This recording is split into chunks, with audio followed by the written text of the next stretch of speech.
Dans la première lecture qu'on a entendue ce matin, qui est tirée des Actes des Apôtres, on nous parle de ce qu'on pourrait appeler la première grande crise qui est arrivée dans l'Église.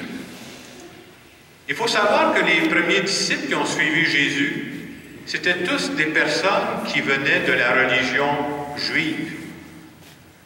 Mais voilà qu'après la mort et la résurrection de Jésus, à un moment donné, il y a des païens qui ont demandé à devenir chrétiens.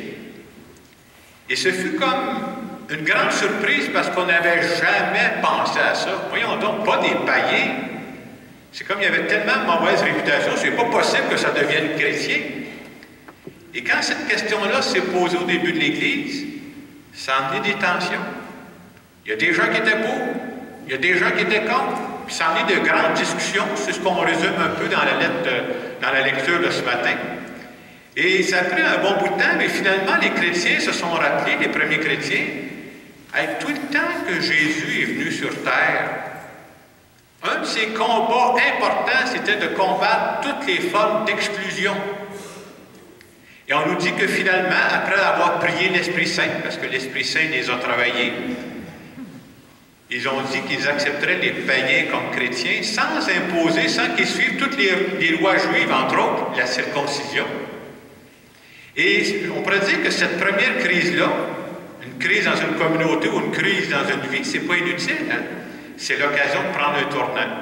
Cette première crise-là a permis aux chrétiens de dire « Faites attention. Faites attention pour ne pas exclure des personnes quand l'Esprit Saint nous amène dans de nouvelles avenues. » Et je pense que cet Esprit Saint-là qui a travaillé les premiers chrétiens, il est toujours à l'œuvre aujourd'hui.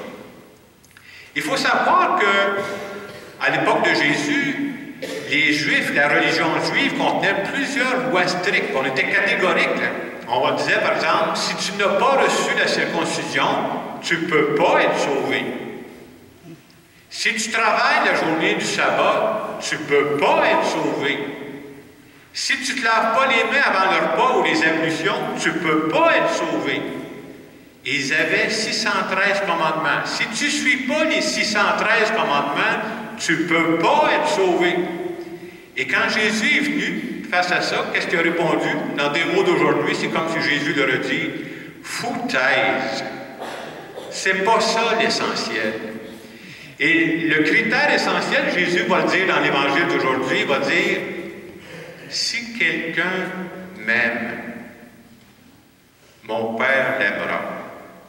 Nous viendrons chez lui. Nous irons demeurer auprès de lui. » Autrement dit, moi je dirais ça dans des mots d'aujourd'hui, si quelqu'un m'aime, et plus que ça, si quelqu'un a même le désir de m'aimer, il n'est pas sûr, il ne me connaît pas beaucoup, là, ce sera toujours l'enfant bien-aimé de mon Père. Et c'est important de se dire ça. Pas que Jésus dit les lois ne sont pas importantes. Oui, on a besoin des lois, ça nous guide, c'est un peu comme des panneaux le long de la route. Mais n'allez pas enfermer Dieu dans des lois. Dieu, c'est au-delà de toutes les lois. C'est sûr que nous autres, aujourd'hui, je pense que cette semaine, il n'y a pas grand monde qui s'est questionné au sujet de la circoncision. Ça ne m'a pas réveillé cette nuit, là, en tout cas. Mais aujourd'hui encore, on peut avoir d'autres genres de catégories dans lesquelles on enferme des personnes. Comme si ces personnes-là étaient exclues de Dieu. Et pourtant, en cours de route, l'Église, l'Esprit Saint travaille. Puis l'Esprit Saint, il n'a pas fini de nous surprendre. Il va nous surprendre dans les années à venir encore. En cours de route, l'Église a ajusté son tir pour dire qu'est-ce que l'Esprit Saint nous dit aujourd'hui? Faire attention pour ne pas exclure, pour ne pas enfermer des gens dans des catégories, pour ne pas déclarer que ces gens-là sont exclus de Dieu. J'essaie de penser à des catégories d'aujourd'hui que parfois certaines personnes voudraient exclure.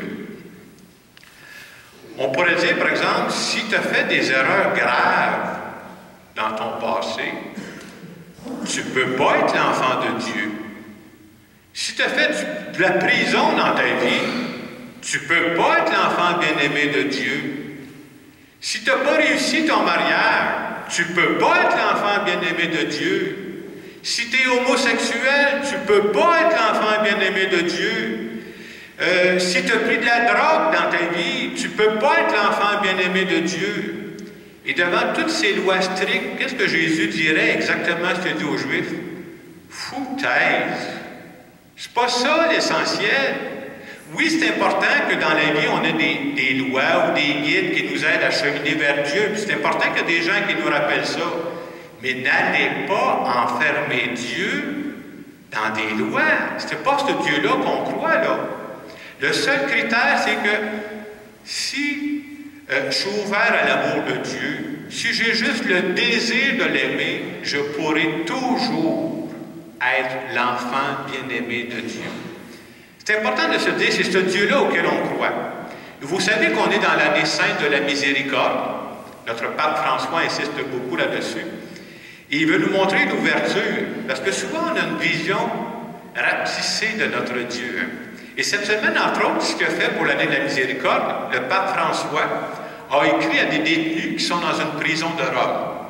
Et j'ai pensé vous partager un peu le contenu de sa lettre pour nous montrer comment ça nous montre que ce Dieu-là auquel on croit, c'est un Dieu qui est au-delà de toutes les lois. Parce qu'on a tous, nous autres aussi, des erreurs en cours de route. Alors, je vous partage ce qui est écrit dans sa lettre. Le pape François invite les prisonniers à ne pas se laisser enfermer par leur passé. Et je trouve que c'est bon pour nous aussi. Vous savez, on peut tous se rappeler, moi, j'ai fait des erreurs dans mon passé. Vous n'avez jamais fait, vous autres? Je ne sais pas si vous avez manqué. Hein? On en fait tous, mais on va en faire d'autres, là. Mais c'est pas vrai que Dieu m'enferme dans mon passé. J'ai pas fait juste des erreurs, j'ai fait des bons coups aussi, hein. Alors je continue, c'est le pape qui parle. Ne pas se laisser enfermer par leur passé, mais à le transformer en un chemin de croissance, de foi et de charité. Dieu aime chaque personne indépendamment de son âge, de sa culture, de son parcours, de ses erreurs, de ceux qu'elle a blessés. Tant de personnes dans l'Église sont arrivées à la sainteté en passant par des expériences pénibles et difficiles. Offrez à Dieu, dit le pape, la possibilité de vous faire briller à travers cette expérience. Ouvrez la porte de votre cœur au Christ et c'est lui qui renversera votre situation. Ça, pour moi, ce sont des paroles qui nous parlent du Dieu de Jésus-Christ. Et quand j'ai dit ça, quand le pape a dit ça, ça ne veut pas dire que demain matin, on ferme les prisons. Ben non, c'est normal qu'il y ait des gens qui payent à la société pour les délits qu'ils ont faits. Mais il ne faudrait pas enfermer ces gens-là en disant que ce sont des exclus de Dieu. C'est pas ça.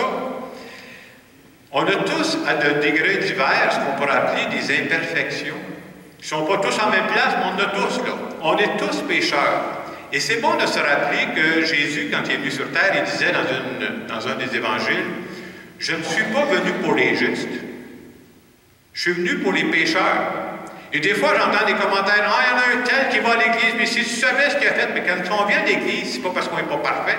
Si vous êtes parfait, vous pouvez partir tout de suite, là. C'est pas pour vous autres. L'Église, c'est de reconnaître, quand je viens prier Dieu, c'est parce que je reconnais que je suis imparfait, que j'ai besoin de lui. C'est pour ça que je suis ici, moi, ce matin. Là.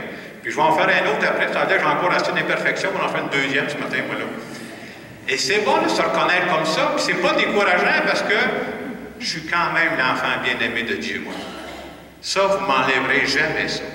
Et ce qui intéresse Dieu dans ma vie, nous autres, on est souvent portés à regarder le passé. Ce qui intéresse Dieu, fondamentalement, c'est mon avenir.